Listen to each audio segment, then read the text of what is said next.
بسم اللہ الرحمن الرحیم نحمدہ ونصلی علی رسولہ الکریم۔ تو دوستو بزرگو، ہماری بات جو سیرت کے موضوع پر چل رہی تھی، تو ہماری بات یہاں تک پہنچی تھی کہ اللہ جل شانہ نے حضور اکرم صلی اللہ علیہ وسلم کو 7ویں آسمان پر بیت المعمور کا دکھایا۔ پھر اس کے بعد اللہ جل شانہ نے دکھایا آپ علیہ الصلوۃ والسلام سدرۃ المنتہا، یہ انتہا سے نکلا ہوا ہے، اور فرماتے ہیں کہ جتنے آسمان سے احکام آتے ہیں وہ یہاں تک حکم جو اللہ پاک حکم فرماتے وہ اس جگہ تک آتے، یہاں سے فرشتے لے کے نیچے جاتے، اور جو زمین سے کوئی بھی چیزیں آتی ہیں، انسان کے اعمال ہوتے وہ بھی یہاں تک ہی آتے ہیں، اس سے اوپر نہیں جاتے۔ انتہا ہے، بس نیچے والوں کے لیے بھی انتہا ہے، اوپر والے انتہا ہے۔ تو آپ علیہ الصلوۃ والسلام نے فرمایا کہ وہ بیری کا درخت تھا، مجھے دکھایا گیا، اور اس کے جو پتے تھے وہ اتنے بڑے تھے کہ جیسے ہاتھی کے کان ہوتے ہیں۔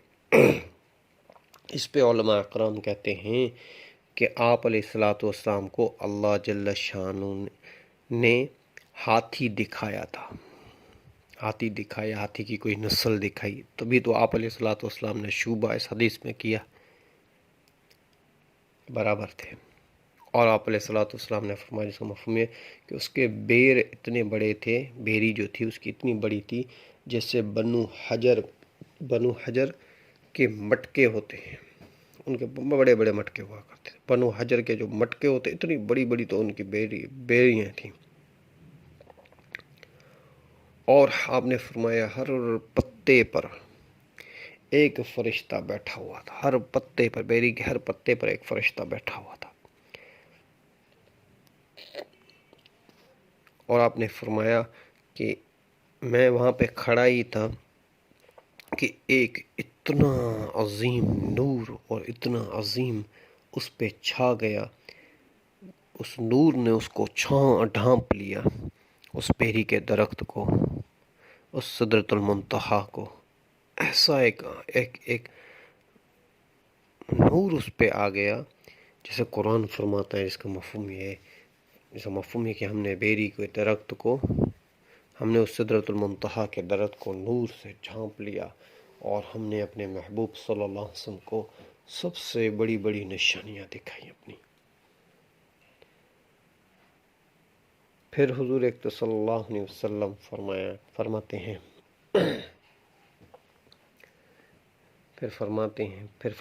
حضور اکرم صلی اللہ علیہ وسلم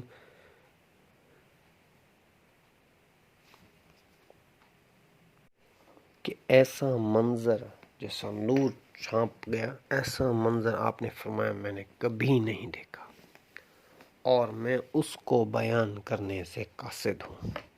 ایسا منظر اللہ نے آپ علیہ الصلوۃ والسلام کو۔ اس پہ علماء اکرام فرماتے ہیں کہ حضور اکرم صلی اللہ علیہ وسلم اتنے فصیح و بلیغ بات کرنے میں، باتوں میں، ہر چیز میں، اگر آپ علیہ الصلوۃ والسلام بیان نہیں کر سکتے تو کس کی طاقت ہے کہ اس منظر کو بیان کرے کہ وہ کیسا تھا۔ اور ہمیں اور آپ کو جو بخاری میں اور صحیح حدیث میں جہاں تک ہی ثبوت ملتے ہیں، سند ملتی ہے، وہ یہاں تک ہی ملتی ہے، سدرۃ المنتہا تک۔ صحیح حدیث ہو گئی، بخاری ہو گئی، اس میں کچھ روایات میں آتا ہے اس سے آگے، کچھ روایات میں اس کے بعد آپ علیہ الصلوۃ والسلام فرمانے سے مفہوم یہ ہے کہ رف آیا، اور رف ایک قالین کی طرح تھا، ایک سواری تھی اور قالین کی طرح تھی۔ پھر حضور اکرم صلی اللہ علیہ وسلم نے فرمایا مجھے اس پہ بٹھایا گیا،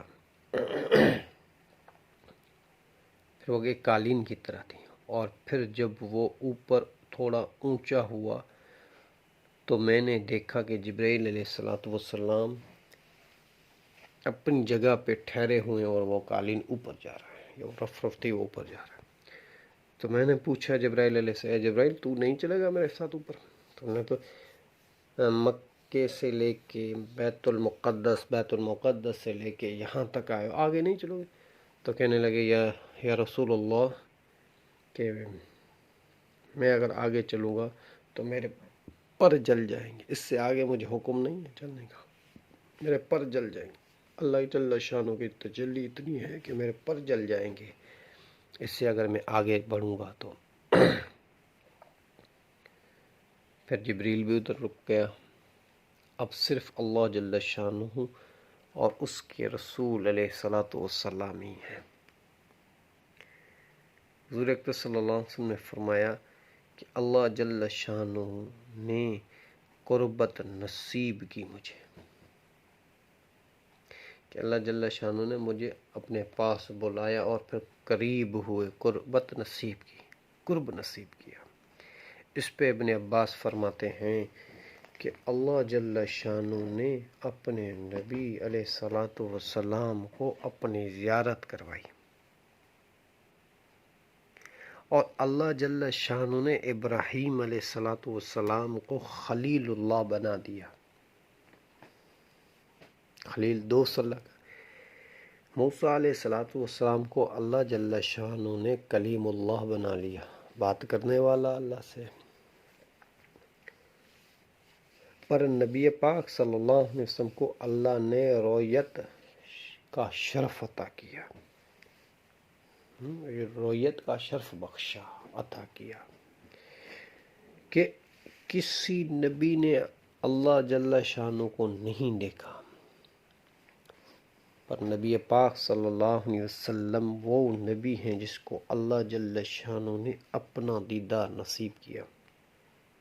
کسی نبی کو اللہ نے نصیب نہیں کیا یہ دیدار، اللہ جل شانہ صرف اپنے محبوب مصطفیٰ صلی اللہ علیہ وسلم کو دیدار نصیب کیا۔ اور پہلے بھی آگے انشاءاللہ بات چلتی رہے گی سیرت کے موضوع۔ پھر اللہ جل شانہ نے امت کے لیے تحفہ دیا، 50 نمازیں کا تحفہ دیا امت کے لیے، کیونکہ پہلے احکامات جو تھے وہ بڑے سخت تھے۔ پھر اللہ جل شانہ نے امت محمدیہ صلی اللہ علیہ وسلم کے لیے نرمی کا معاملہ کیا ہے ہر بار میں۔ تو زندگی رہے گی تو بات چلتی رہے گی انشاءاللہ۔ وما علینا الا البلاغ۔